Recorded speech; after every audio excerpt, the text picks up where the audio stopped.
This video is made possible by Napleton Subaru in Schaumburg. The Napleton Auto Group has been doing business in the area for over 90 years. If you'd like more information, please check the description below.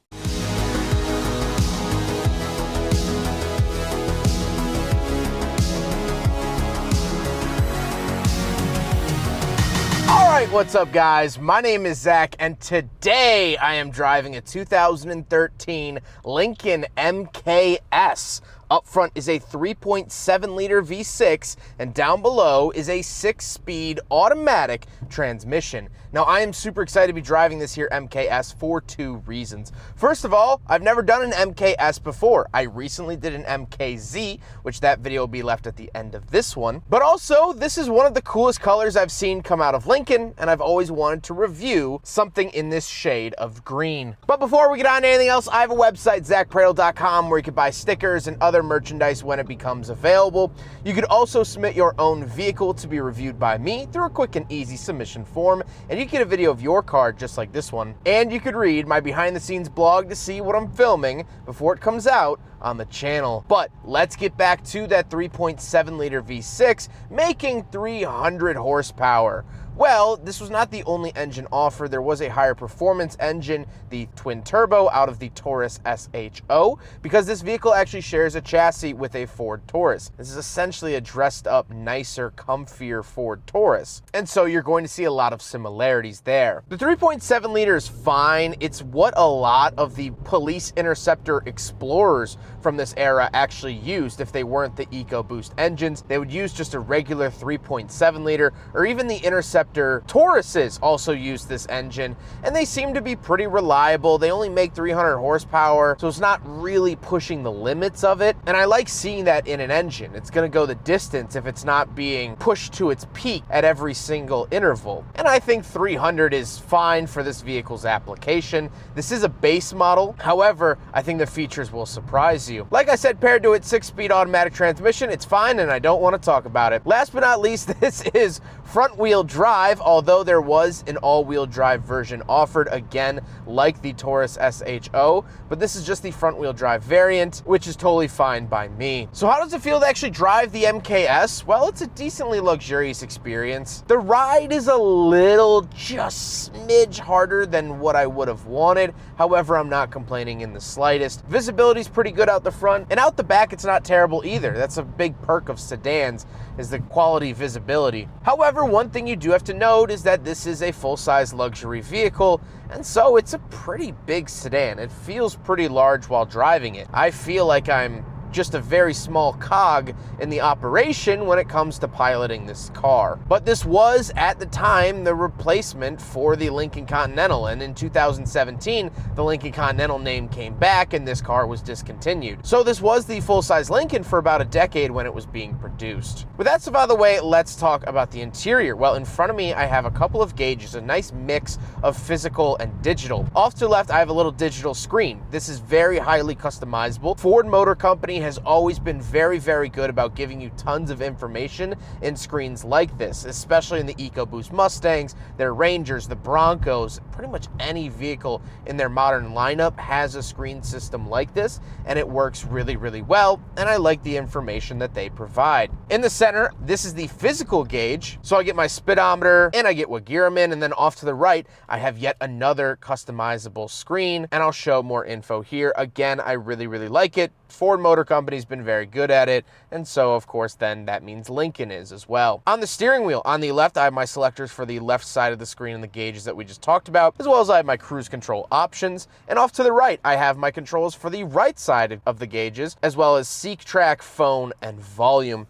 The overall look and feel of the steering wheel is decently nice. It does sort of suffer from that really pillowy airbag era, even though this is a 2013. However, it is heated, and I had to turn it off because it got so blisteringly hot that my hands were almost medium rare. So I had to shut that off for the remainder of the video. I also do get paddle shifters around the back, which is a very nice feature. Off to the left, I have a climate control vent, my headlight switches, gauge dimmer switches, and my trunk release. And then moving on to the door, I have 3 different memory seat options, lock and unlock, And then down below I have my power mirrors and power windows, all of which are auto. Moving into the center, I do have a little speaker. This is a THX certified speaker, and I talked about it in my MKZ video. But I think it's kind of funny, you know, growing up in the 2000s, THX was this core memory, going to the movies and hearing the sound. I'm sure you can play it in your head. Then I do have a little infotainment screen. I like it. It's fairly easily usable. Here's what the backup camera looks like in case you're wondering, which this was 5 years before the government legally required backup cameras. So this was a luxurious feature. However, what I don't like is that the heated and cooled seats, as well as the heated steering wheel, are ran through the screen. I would prefer a button, and I feel like most Lincoln owners would prefer a button for heated seats as well.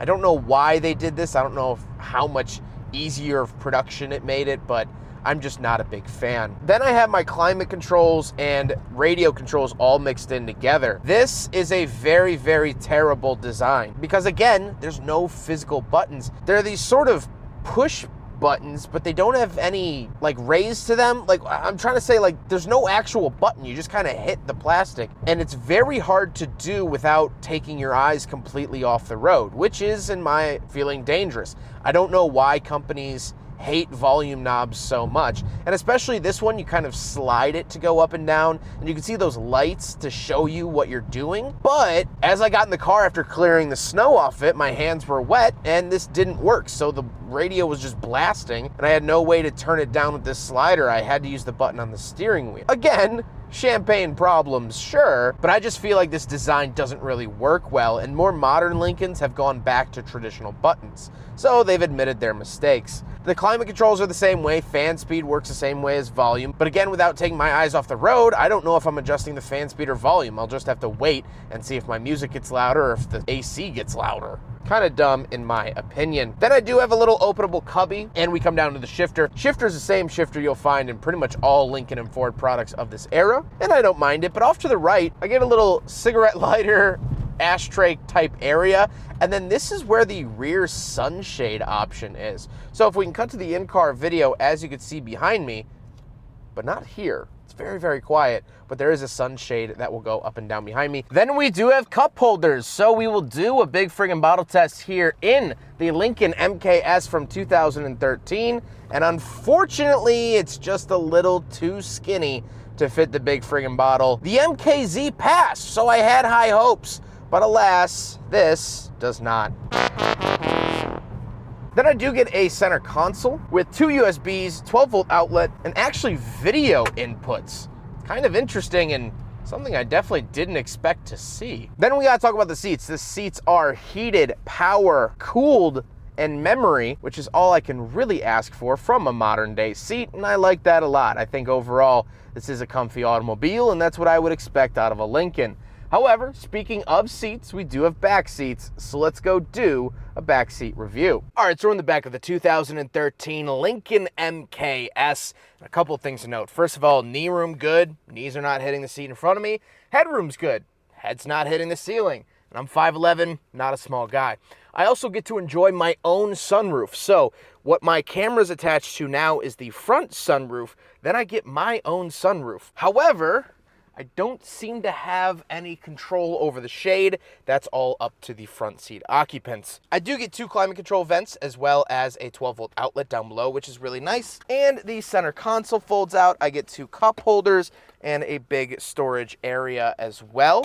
And the last thing I want to talk about with these seats is how squishy they are. This feels very 90s in terms of cushioniness. A lot of modern luxury cars, and somewhat rightfully so, have very hard seats. They're very taut leather.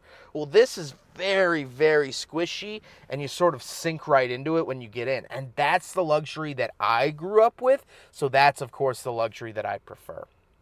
Just something to note. Let's hop out. We'll take a quick look at the trunk and cargo space, and then we'll talk about the looks. All right, so we're on the back of the MKS, and I do have a trunk popper here on the key.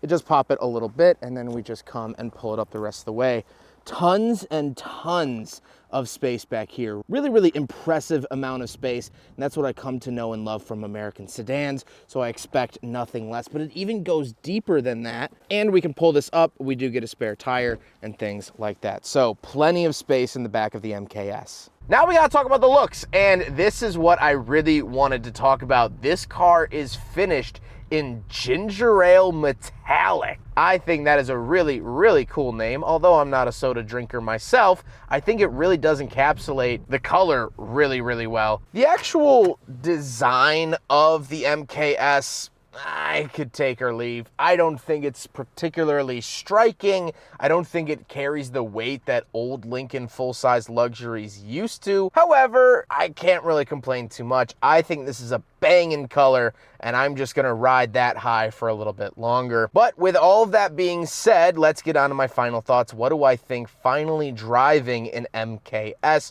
or basically a hopped up, fancier, squillium Ford Taurus? Well, I really, really like this in a couple of ways. But let's talk about the downsides. I don't think it's particularly pretty besides the color, and I think the infotainment center stack is pretty awful. Just in terms of usability, would you get used to this? Of course. But I don't know why they took the buttons away and especially hid the heated seats in the infotainment and not giving me a physical button. I don't like that. But otherwise, it's a big, full-size, comfy sedan. It makes 300 horsepower, which is good enough. And you got to give it some bonus points. It was built right next door to us, where we are now in Sweet Home, Chicago. This was built at the Chicago assembly plant, much like the Ford Explorers and Tauruses were for a little while, until their discontinuation. So this is a hometown hero then.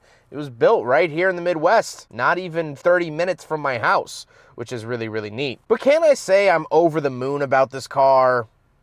Not really. I don't find it particularly amazing in really any set category. I think it does things well, and it's fine and good, but doesn't really knock my socks off. And if it weren't for that color, that ginger ale metallic that I have fallen in love with, I don't think I would bring this car up at many dinner parties or really mention it ever again. It doesn't really have an edge. But then again, Lincoln didn't really have an edge in this era, and some can say that it still doesn't have an edge. But hey, who am I to judge? Huge thank you to Napleton Subaru for letting me take out their used Lincoln MKS. This is one of their used vehicles on the lot. They have a bunch of used vehicles on the lot. Tons of interesting, cool cars. If you're not into Subarus, please still go check out their website. They literally have hundreds of used vehicles to choose from. I guarantee you'll find something that you like on there. And they've been absolutely awesome throughout this whole process, and I can't wait to work with them more. Their information is found up on the screen and linked in the description below. But I hope you guys enjoyed the video. Don't forget to rate the video, comment on the video,